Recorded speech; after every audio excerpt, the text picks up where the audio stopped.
أعوذ بالله من الشيطان الرجيم. بسم الله الرحمن الرحيم. شهر رمضان الذي أنزل فيه القرآن هدى للناس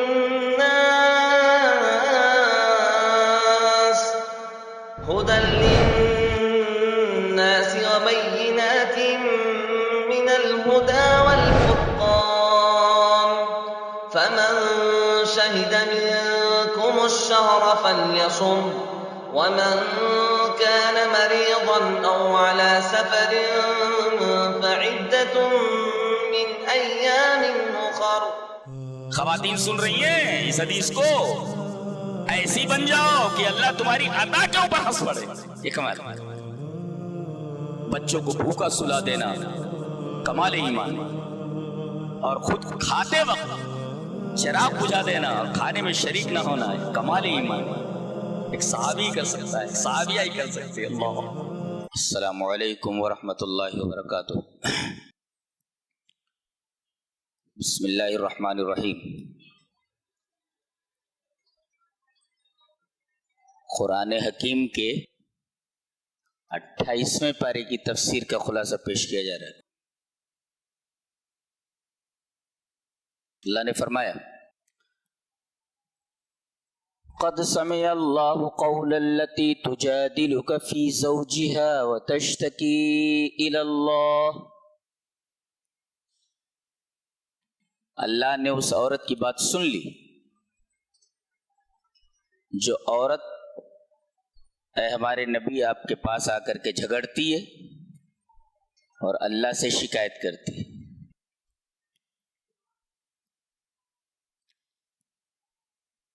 اس آیت کریمہ کا پس منظر یہ ہے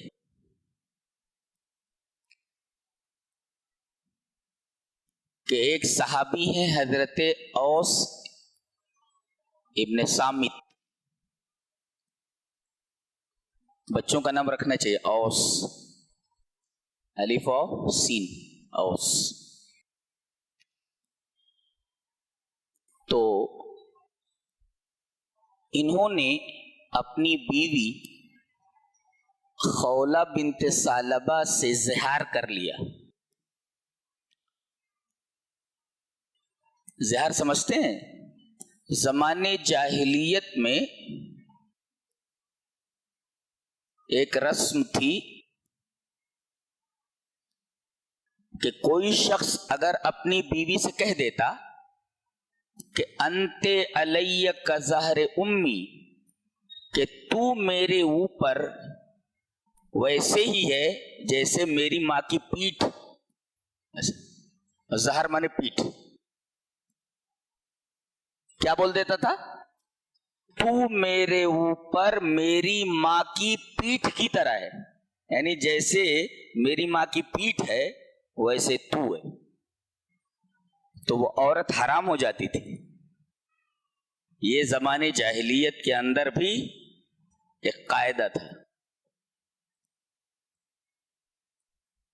وہ نکاح سے نکل جاتی تھی، حرام ہو جاتی تھی. اب انہوں نے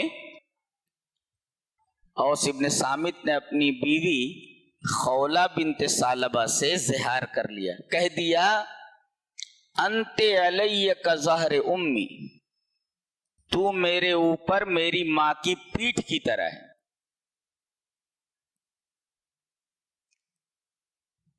شریعت محمدیہ میں اب تک اس تعلق سے کوئی قانون، کوئی اصول نہیں اترا تھا. اب یہ نبی کریم صلی اللہ علیہ وسلم کے پاس آئیں، کہنے لگی کہ اللہ کے رسول میں بوڑھی ہو چکی ہوں، میرے شوہر بھی بہت بوڑھے ہو چکے ہیں.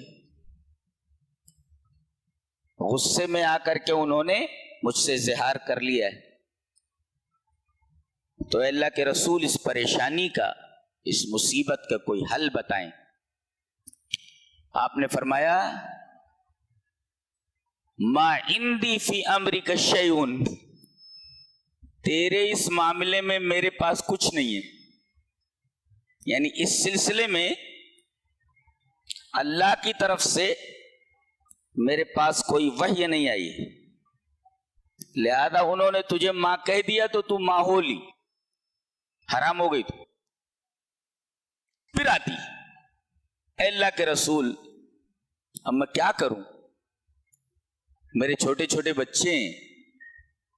کہنے لگی ان لی صبیۃ صغارا ان ضمہم الیہ ضاعوا وان ضممتہم الیہ جاعوا، میرے چھوٹے چھوٹے بچے ہیں، اگر میں اپنے شوہر کے حوالے کر دوں تو یہ ضائع ہو جائیں گے، اور اگر میں انہیں اپنے پاس رکھوں تو بھوکے مر جائیں گے، میں کھلاؤں گی کیسے، کہاں سے لاؤں گی کھلانے کے؟ نبی کریم صلی اللہ علیہ وسلم نے فرمایا ما عندی فی امرک شیء، تیرے معاملے میں میرے پاس کچھ نہیں ہے۔ پھر اللہ تبارک و تعالی نے اس مسئلے کا حل اتارا، آگے کی آیتیں اسی مسئلے کا حل ہیں کہ جو شخص اپنی بیوی سے یہ کہہ دے کہ تو میرے اوپر میری ماں کی پیٹھ کی طرح ہے، تو اس وقت تک وہ حرام رہے گی جب تک کہ 3 کاموں میں سے ایک کام نہ کر لے۔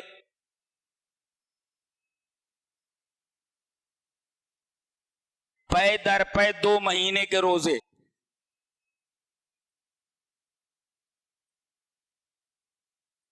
اگر 59 روزے پورے کر لیے اور ایک روزہ چھوڑ دیا، پھر شروع کرو، مسلسل 2 مہینے کے روزے، نہیں تو ایک غلام آزاد کرنا۔ 2، تیسرا حل 60 مسکینوں کا کھانا کھلانا۔ ان تینوں میں سے کوئی ایک کام کر لو تو وہ حلال ہوگی۔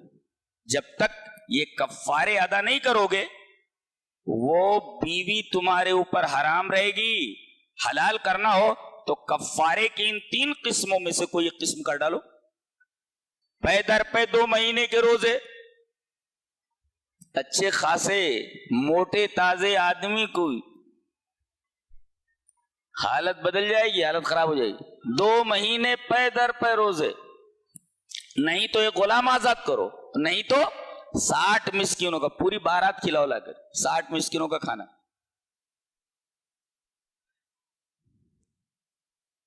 یہ واقعہ ہے۔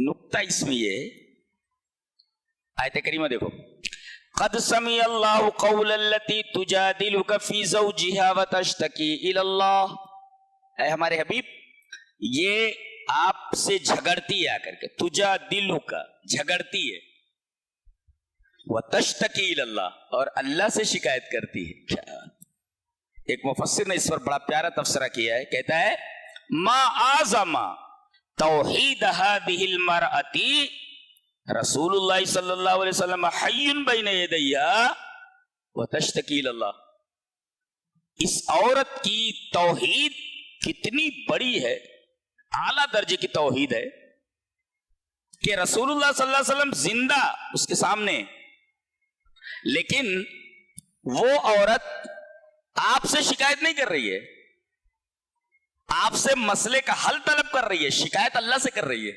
پتہ یہ چلا کہ آدمی اپنی مصیبتوں کی شکایت اللہ سے کرے۔ یہاں ایک نقطہ اور بھی ہے، باریک نقطہ،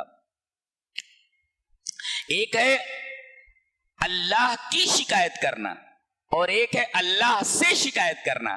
تو اللہ کی شکایت کرنا یہ حرام ہے، اور اللہ سے شکایت کرنا یہ جائز ہے۔ اللہ کی شکایت کا مطلب کیا؟ ارے دیکھو اللہ نے کس مصیبت میں مجھے ڈال رکھا ہے، یہ ہے اللہ کی شکایت بندوں سے کرنا، یہ حرام ہے، ناجائز ہے۔ تو ایک ہے اللہ کی شکایت بندوں سے کرنا، بڑی تنگی ترشی میں رکھ رہا ہے اللہ، دیکھو یہ اللہ کی شکایت، تو فرق سمجھو، اللہ کی شکایت کرنا بندوں سے یہ حرام ہے، اور اللہ سے اپنی مصیبت کی شکایت کرنا یہ جائز ہے۔ حضرت یعقوب علیہ السلام کے بارے میں اللہ نے فرمایا قال انما اشکو بثی وحزنی الی اللہ، میں اپنے درد و غم کی شکایت اللہ سے کرتا ہوں. دیکھو اللہ سے کرتا ہوں, یہاں دو لفظ آئے, بس اور حزن. بس کا مطلب ہوتا ہے پھیلا دینا, براڈ کاسٹ کرنا, کہتے ہیں بس المباشر, ڈائریکٹ ٹیلی کاسٹ. عربی میں کیا بولتے ہیں ڈائریکٹ ٹیلی کاسٹ کو؟ بس المباشر. بسا کا مطلب ہوتا ہے پھیلا دینا. تو بس کہتے ہیں کہ الالم الذی لا یصبر علیہ, ایسے درد کو اور ایسی تکلیف کو کہ آدمی اس پر صبر نہ کر سکے, پھیلاتا پھرے. بس پھیلاتا پھرے, یہ مطلب ہے بس کا. ایسی تکلیف جس پر آدمی صبر نہ کر سکے, زبان سے لوگوں سے بیان کرتا پھرے, یعنی شدت الحزن, انتہائی غم کو بس کہتے ہیں. لہذا اللہ تعالیٰ بس کو پہلے لایا. حزن کہتے ہیں یہ سیڈنس, غم. اس کی صرف پلیزر آتی ہے, پلیزر کا اپوزٹ ہے سیڈنس ہے, جس کو عربی میں حزن کہتے ہیں. جی, قال انما اشکو بسی وحزنی, حضرت یعقوب نے کہا میں اپنے انتہائی غم کو اور اپنے غم کو اللہ کے حضور پیش کرتا ہوں, اس کی شکایت اللہ سے کرتا ہوں. یہ دیکھو, اشکو الی اللہ. تو مفسر کیا کہہ رہا ہے, اس عورت کی توحید دیکھو کتنی عظیم ہے. رسول اللہ صلی اللہ علیہ وسلم زندہ اس کے سامنے ہیں, لیکن رسول سے شکایت نہیں کر رہی ہے. عقیدہ دیکھیے, بلکہ رسول سے اپنے مسئلے کا حل طلب کر رہی ہے, شکایت نہیں کر رہی, شکایت اللہ سے کر رہی ہے. کیا عقیدہ ہے, اللہ. یہ عقیدہ قرآن حکیم بیان کرتا ہے. ایک بات یہاں ذہن نشین رکھ لیں کہ ابن باز نے بالکل صحیح کہا کہ عقیدے کی سب سے بڑی کتاب قرآن حکیم ہے. دوسری جو کتابیں ہیں جن میں عقائد کا بیان ہے, جیسے شرح العقیدۃ الطحاویہ لابن ابی العز, العقیدۃ الواسطیہ لابن تیمیہ, کتاب الشریعہ للاجری, اور اسی طرح اصول ثلاثہ وغیرہ, اس میں جو عقیدے بیان کیے گئے ہیں یہ قرآن حکیم کے عقائد کی بارش کے کچھ قطرے ہیں. پوری بارش یہاں ہے, وہ قطرے ہیں. عقیدے کا کون سا ایسا زاویہ ہے جو قرآن حکیم میں بیان نہیں کیا گیا؟ بعض لوگ یہ سمجھتے ہیں کہ انہی کتابوں کے اندر جو عقیدے بیان ہوئے وہی عقیدے ہیں. وہ قطرات ہیں, ساری بارش, پورا سمندر قرآن حکیم ہے. اسی وجہ سے ابن باز نے کہا کہ عقیدے کی سب سے عظیم کتاب قرآن حکیم ہے. دیکھیں, ایک عورت کا عقیدہ بیان کیا جا رہا ہے کہ اپنا پرابلم نبی کے سامنے پیش کر رہی ہے, مگر شکایت اللہ سے کر رہی ہے. وَتَشْتَكِي إِلَى اللَّهِ. اس عورت کی توحید کتنی عظیم ہے وہ دیکھو. مفسر کہتے ہیں ایک معاشرے کا, سماج کا ایک مسئلہ یہ بھی معلوم ہوا کہ خانگی زندگی میں اگر کوئی پرابلم آ جائے تو اپنے کسی خیر خواہ سے اس پرابلم کو شیئر کر لو. دیکھو, نبی کریم صلی اللہ علیہ وسلم سے زیادہ خیر خواہ کون ہو سکتا ہے؟ اس عورت کے سامنے ایک پرابلم آیا کہ شوہر نے زہار کر لیا, اس کا حل ڈھونڈنے کے لیے نبی کے پاس آئی. مسئلہ یہ معلوم ہوا سماج کا کہ اگر کوئی پرابلم پیش آ جائے تو اس پرابلم کو اپنے کسی خیر خواہ سے شیئر کر لینا چاہیے کہ میرے سامنے ایسا پرابلم ہے, کیا کیا جائے. ایک نقطہ ملا سماج کا, سماجیات کا, سماجی زندگی کا.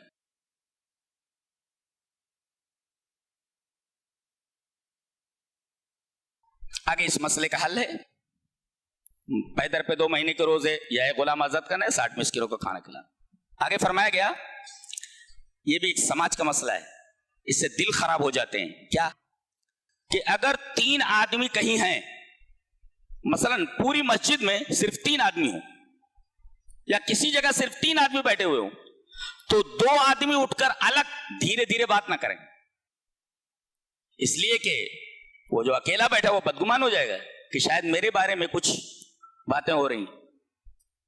اور مومن کا دل دکھانا یہ بہت بڑا جرم ہے, شریعت اس کو پسند نہیں کرتی. تو 3 آدمی اگر ہوں تو 2 آدمی الگ جا کر کے سرگوشی نہ کریں, دھیرے دھیرے نہ بولیں. اور اس سے ایک نقطہ اور معلوم ہوا کہ 3 آدمی ہیں, 2 آدمی انگلش جانتے ہیں, 1 آدمی انگلش نہیں جانتا.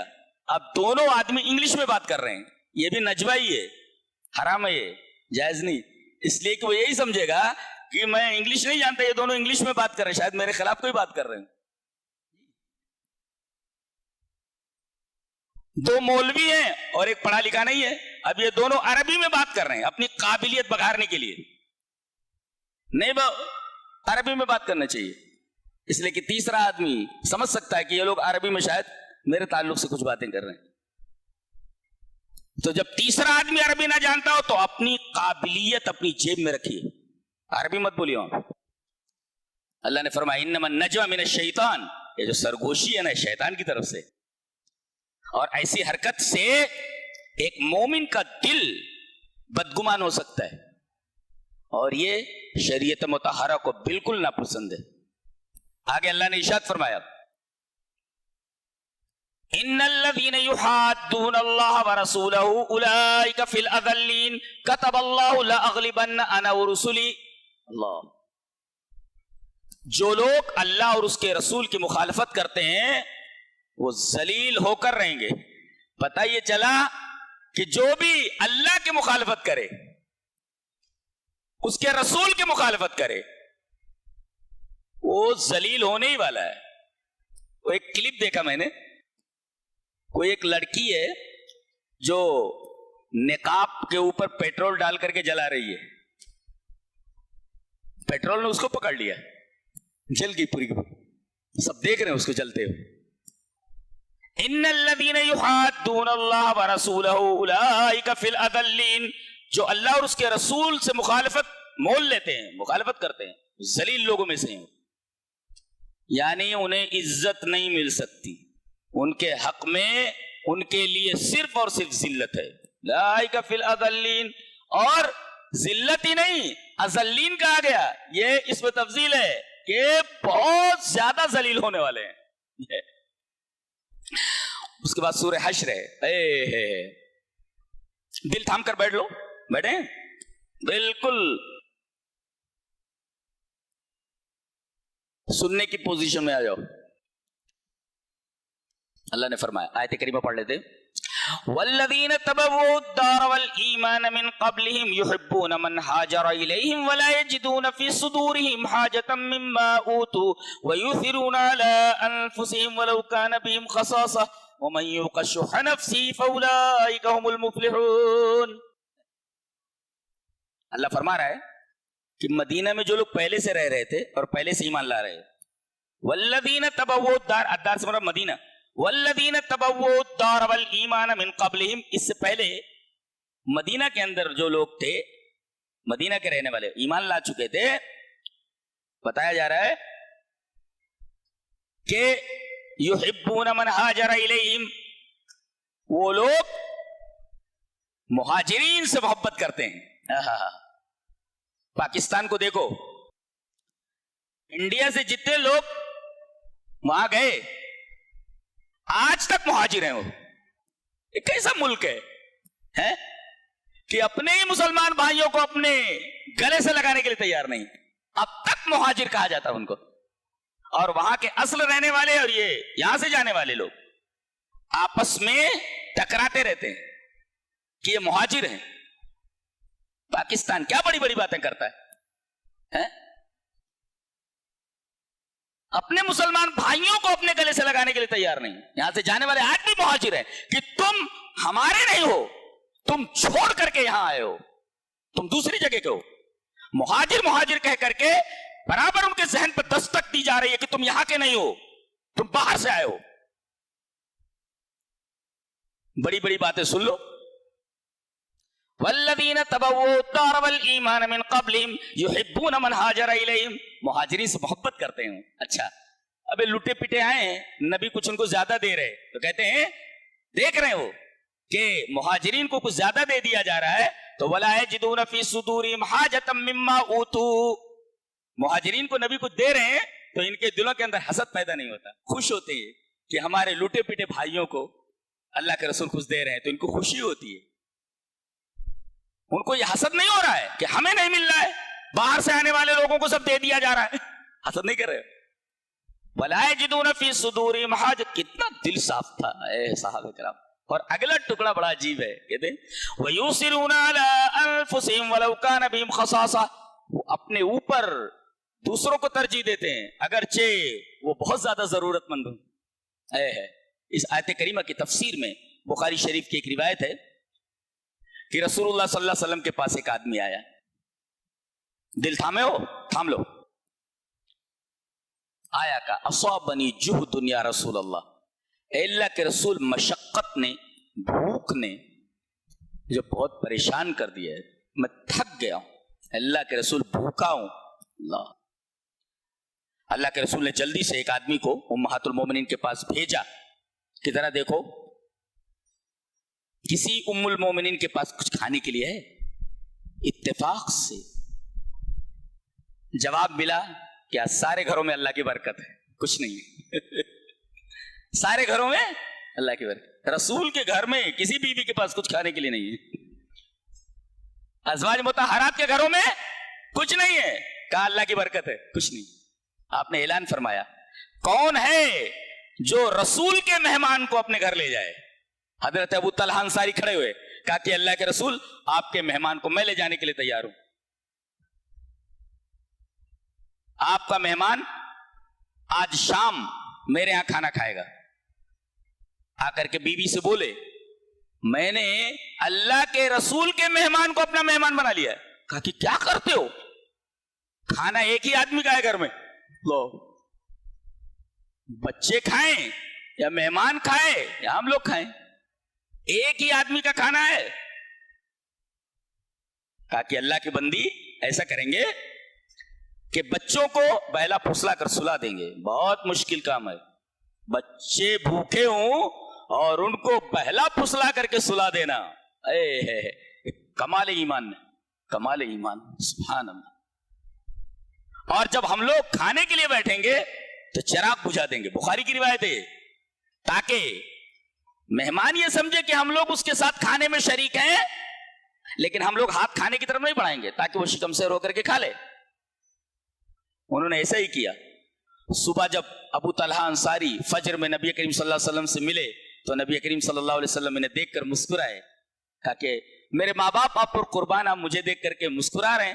کہا کہ تو نے جو اپنے مہمان کی ضیافت کی ہے کہ اپنے بچوں کو بھوکا سلا دیا اور کھلاتے وقت مہمان کو چراغ بجھا دیا تاکہ مہمان شکم سیر ہو کر کے کھا لے. اللہ تبارک و تعالیٰ کو یہ عادت بہت پسند آئی ہے اور اللہ ہنس پڑا ہے. اللہ ہنس پڑا ہے, یہ حدیث کے الفاظ ہے. اللہ بھی ہنستا ہے لیکن پتہ نہیں کیسے ہنستا ہے, کیفیت معلوم نہیں. اللہ ہنس پڑا. اللہ اکبر. ایسی اللہ کی بندی, ایسی خاتون ہو کہ اللہ اس کی ادا کے اوپر ہنس دے. اللہ. خواتین سن رہی ہیں اس حدیث کو, ایسی بن جاؤ کہ اللہ تمہاری ادا کے اوپر ہنس پڑے. یہ کمال ہے. بچوں کو بھوکا سلا دینا کمال ایمان, اور خود کھاتے وقت چراغ بجھا دینا اور کھانے میں شریک نہ ہونا کمال ایمان. ایک صحابی کر سکتا ہے, صحابیہ ہی کر سکتے ہیں. اللہ.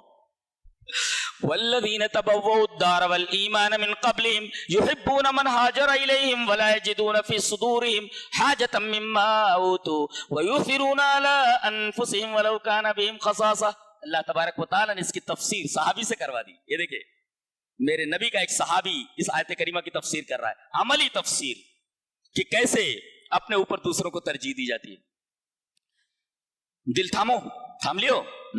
مصنف ابن ابی شیبہ میں عبداللہ ابن مسعود رضی اللہ تعالیٰ عنہ سے واقعہ نقل کیا گیا ہے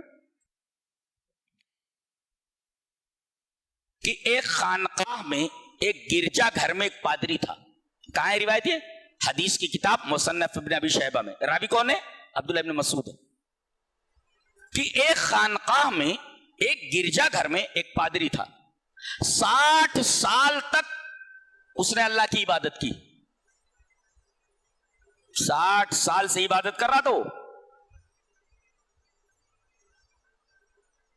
ایک خوبصورت عورت, چند آفتاب چند ماہتاب, اس کے گرجا گھر کے بازو میں جو گھر تھا اس میں آ گئی.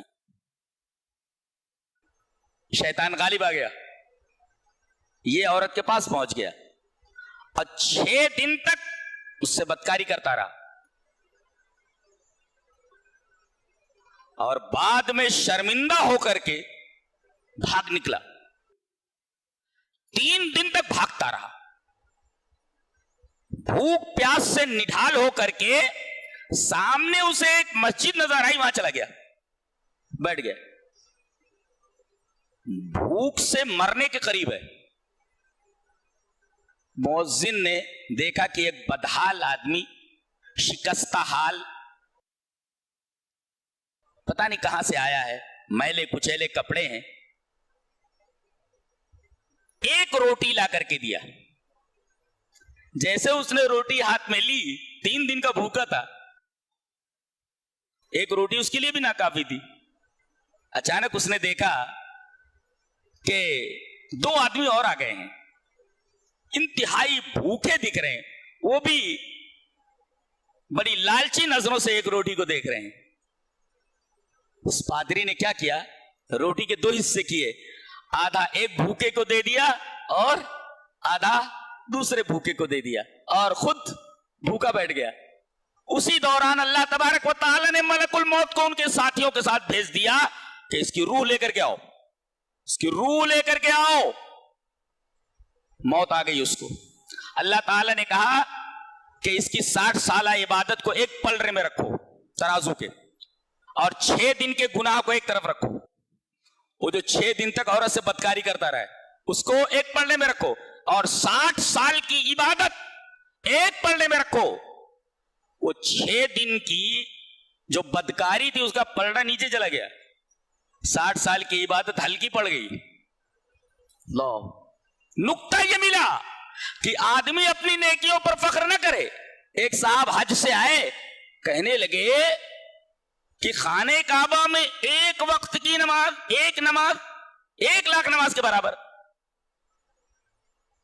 اتنے دنوں میں وہاں نماز پڑھتا رہا, اتنے دنوں پر کتنی نیکیاں مجھے مل گئی ہوں گی, اب مجھے زندگی بھر کچھ کرنے کی ضرورت نہیں. دیکھ 60 سال کی عبادت 6 دن کے گناہ کی وجہ سے ضائع ہو گئی پوری کی پوری. ایسے حاجیوں کے لیے سبق ہے جو اس طریقے کی گندی سوچ رکھتے ہیں. ارے تم کو کیا معلوم, ہو سکتا ہے کہ تمہارے مال میں ملاوٹ رہی ہو, حج ہی نہ ہوا ہو, تم نمازوں کی بات کر رہے ہو, تمہارا جانا اللہ نے قبول نہیں کیا ہے.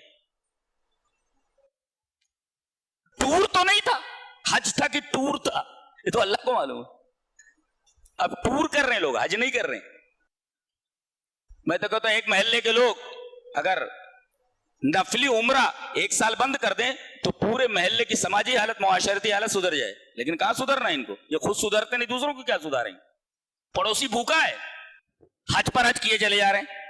ارے بھائی ایک دفعہ حج فرض ہے, نبی نے اپنی زندگی میں ایک حج کیا, 4 عمرے کیے ہیں, بس حج پر حج کیے جا رہے ہیں, چاہے پڑوسی بھوکا ہو. ہمارے گاؤں میں ایک صاحب بتانے لگے کہ ایک حاجی صاحب ہر سال حج کرتے ہیں. وہ ہوٹل پر بیٹھے ہوئے تھے, اچانک ایک چھوٹا بچہ میلے کچیلے لباس میں نیکر پہنے ہوئے چائے لا کر دیتا ہے, سامنے ویٹر ہے. بتانے لگے کہ یہ جو حاجی صاحب ہیں ہر سال مکہ جاتے ہیں, مدینہ جاتے ہیں, حج فرماتے ہیں, یہ ان کی غریب بہن کا بیٹا ہے. یہ حال ہے. کسی شاعر نے بہت اچھا کہا ہے, 4 دن سے پڑوسی بھوکا پڑا. کیا کہا؟ 4 دن سے پڑوسی بھوکا پڑا, سیٹھ صاحب دوبارہ مدینے چلے. یہ حال ہے. 4 دن سے پڑوسی بھوکا پڑا, سیٹھ صاحب دوبارہ مدینے چلے. غریب بہن کا بچہ پچر بنا ہوا ہے اور یہ ہر سال حج کر رہے ہیں. پورا پیسہ ضائع ہو رہا ہے ہم لوگوں کا, غربت بڑھتی جا رہی ہے, اس لیے مصرف صحیح نہیں ہے. جی مصرف صحیح نہیں. تو 60 سال کی عبادت ایک طرف, 6 دن کی بدکاری ایک طرف. 60 سال کی عبادت کے اوپر 6 سال کی بدکاری نے پانی پھیر دیا. اب پھر اللہ نے کہا ایسا کرو وہ 6 دن کی جو بدکاری ہے اس کو ایک پلڑے میں رکھو اور اس روٹی کے دونوں ٹکڑوں کو ایک پلڑے میں رکھو. رکھا گیا تو روٹی کے 2 ٹکڑوں کا پلڑا نیچے چلا گیا اور یہ 6 دن کی بدکاری کا پلڑا ہلکا ہو گیا. اللہ کی راہ میں خرچ کرنے کا مطلب سمجھ میں آیا؟ مطلب 60 سال کی عبادت کے برابر کیا ہے؟ روٹی کے 2 ٹکڑے. کیا شان ہے اس کی. مصنف ابن ابی شیبہ کی یہ روایت جسے حضرت عبداللہ ابن مسعود رضی اللہ تعالیٰ عنہ سے مروی ہے. ابو جہم ابن حذیفہ عدوی یہ روایت کا ہے. ابن حجر رحمہ اللہ اپنی کتاب الاصابہ کے اندر لائے. میرا خیال یہ ہے کہ کتاب الزہد امام احمد بن حنبل کی اس میں بھی ہے اور ابن مبارک کی جو کتاب الزہد اس میں بھی یہ واقعہ ہے. بہرحال اصابہ جو ابن حجر کی اس میں واقعہ موجود ہے. کون ہے یہ؟ ابو جہم ابن حذیفہ عدوی. یہ کہتے ہیں کہ میں جنگ یرموک میں تھا. میں نے دیکھا کہ میرا چچا زاد بھائی کہیں نظر نہیں آ رہا ہے. ہو سکتا ہے کہ کہیں شہید ہو گیا ہو تو میں تلاش کر رہا تھا اور میرے ہاتھ میں پانی کا مشکیزہ تھا کہ ملے تو مجھے پانی پلا دوں. دیکھا تو زخمی حالت میں ایک طرف تڑپتا ہوا ملا میدان میں اور آخری ہچکیاں لے رہا ہے. انہوں نے مشکیزے کی طرف اشارہ کیا, پانی پلاؤں؟ کہتے ہیں میں مشکیزہ لے کر اس کے منہ کے قریب گیا کہ قریب سے آواز آئی, پانی, العطش, پانی. وہ کون ہے معلوم ہے؟ فاتح مصر حضرت عبداللہ ابن عمر ابن عاص کے بھائی ہیں, حضرت ہشام ابن عاص ہیں کہ بھائی ہیں وہ, ہشام ابن عاص. العطش, پانی. دیکھا کہ وہ سامنے تڑپ رہے ہو زخمی حالت میں. انہوں نے اپنا منہ بند کر لیا, اشارہ کیا میرے بھائی کو پانی پلاؤ. کہتے ہیں میں جب ہشام ابن عاص کے پاس پہنچا اور میں نے مشکیزے کے منہ کو ان کے منہ کے قریب کیا, بغل سے آواز آئی العطش, پانی. دیکھا کہ ایک اور مسلمان زخمی حالت میں. کہتے ہیں انہوں نے بھی اپنا منہ بند کر لیا اور اشارہ کیا میرے مسلمان بھائی کو پانی پلاؤ, اس کو. کہتے ہیں جب میں اس کے پاس پہنچا تو مر چکا تھا. گھبرا کر پلٹا ہشام ابن عاص کی طرف, وہ بھی مر چکے تھے. اور اس کے بعد جب میں اپنے چچا زاد بھائی کے پاس پہنچا اس کی روح بھی قفس انصری سے پرواز کر گئی تھی. کیسے لوگ تھے اللہ کے رسول صلی اللہ علیہ وسلم نے کیسی تربیت کی تھی ایسے لوگوں کی. وَيُسِرُونَ عَلَىٰ أَنفُسِهِمْ وَلَوْ كَانَ بِهِمْ خَصَاصَةٌ. انہیں جس چیز کی شدید ضرورت ہو, شدید ضرورت کے وقت بھی وہ اپنے آپ کو دوسروں پر ترجیح, اپنے اوپر دوسروں کو ترجیح دیتے.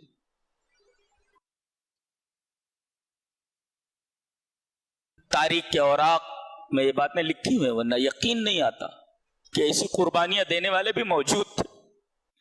ایسی قربانی کون دے سکتا ہے, اس طریقے کی قربانی؟ کیا تربیت تھی رسول اکرم صلی اللہ علیہ وسلم.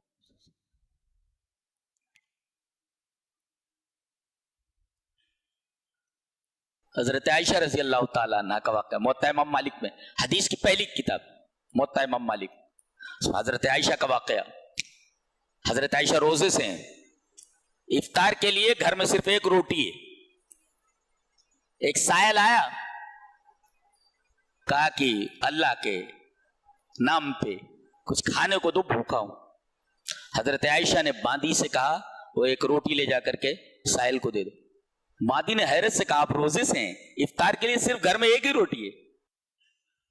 کہا کہ نہیں دے دو, گھر میں کچھ نہیں افطار کے لیے. وہ روٹی دے دی گئی. تھوڑی دیر کے بعد افطار سے پہلے ہی بکری کا شانہ بھنا ہوا وہ تحفے میں, ہدیے میں حضرت عائشہ رضی اللہ تعالیٰ عنہ کے پاس آ گیا.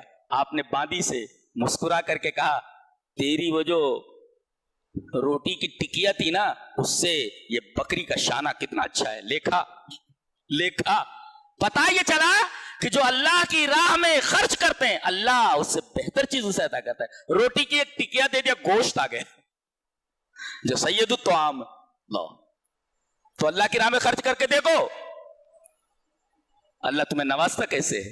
تم یہ سمجھتے ہو دے دیا تو جیب سے نکل گیا؟ نہیں, جیب سے نکلا نہیں. بہت ساری چیزیں تم نے اللہ سے مانگ لی, اللہ بہت کچھ دینے والا ہے تمہیں. چھنیے سے مانگو تو کہا کہ دیکھو تمہاری روٹی کی ٹکیا سے بہتر چیز آ گئی ہے. بکری کا شانہ آ گیا ہے, جو بکری کا سب سے بہترین عضو ہوتا ہے کھانے میں آگے. حضرت عائشہ رضی اللہ تعالیٰ نے کا واقعہ حدیث کی پہلی کتاب موطا امام مالک میں. توکل المومن ایمان, توحید توکل ایمان.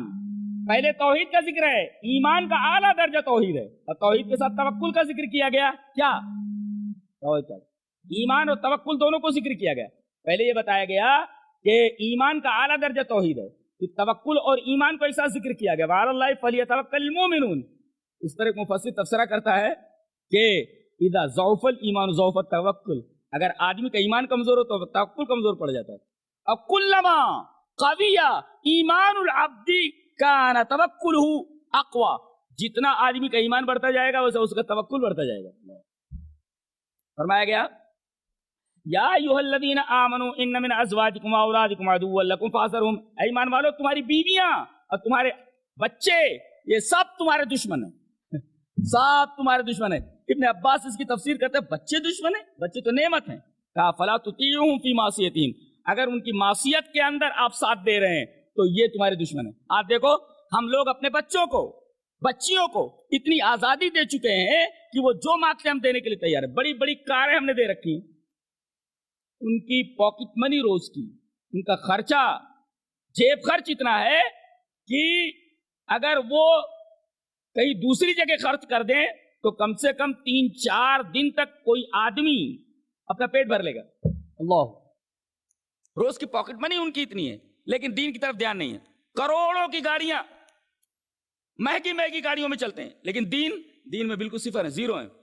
تو ایسے لڑکوں کو یہ مہنگی مہنگی گاڑیاں دینا, یہ در حقیقت اگر وہ اس پر چلتے ہیں تو یہ تمہارے دشمن ہے, یہ تمہارے دشمن ہے. یہ ابن عباس نے کہا فلا تطیعوہم فی معصیت اللہ, اللہ کی نافرمانی میں تم ان کی اطاعت مت کرو. اگر تم ان کی اطاعت کرتے ہو تو یہ تمہارے بہت بڑے دشمن ہے. یہ اسی وجہ سے من کہا گیا. ساری بیویاں یہ دشمن نہیں ہے, ساری اولاد دشمن نہیں, من کہا گیا, من تبعیضیہ ہے.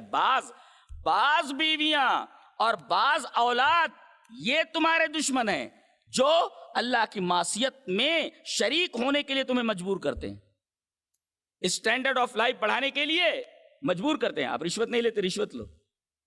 آپ حرام کام نہیں کرتے, آپ حرام کام کرو. بس آج دیکھو, جس طرف دیکھو دو ہی کام ہے.